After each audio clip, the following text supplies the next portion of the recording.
ఈ రాష్ట్రంలో ఏ ఒక్క మహిళకు న్యాయం జరగలేదు, 3 మహిళలకు తప్ప అని అంటున్నారు వరుది కళ్యాణ్ గారు. అసలు ఆ 3 ఎవరో ఆవిడనే కనుక్కుందాం.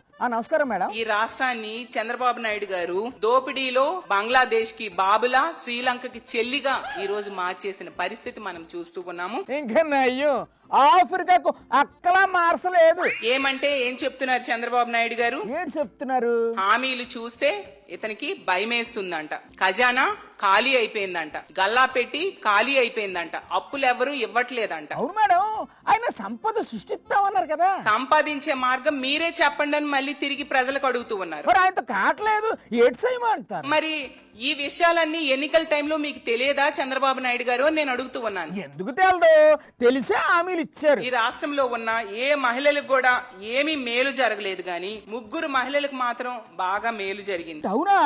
ఎవరు మేడం ఆ 3 మహిళలు? వాళ్ళెవరు అంటే 3 మహిళా మంత్రులు. 3 మహిళా మంత్రులా? ఎవరబ్బా? అనిత గారు, సబిత గారు, సంధ్యారాణి గారు. ఓహో, ముగ్గురే. పేరుకే 3 శాఖలు గాని వీళ్ళకు ఒక శాఖే ఇచ్చారు. 3కి కలిపి ఒకే శాఖ. అది ఎలా కుదురుతుంది మేడం?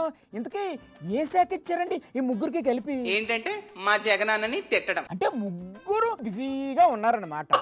అంత బిజీలో ఉండి కూడా మధ్యలో మిమ్మల్ని తిట్టడానికి వస్తున్నారంటే మరి ఎంత సతమతం అయిపోతున్నారో మీరే అర్థం చేసుకోండి మేడం.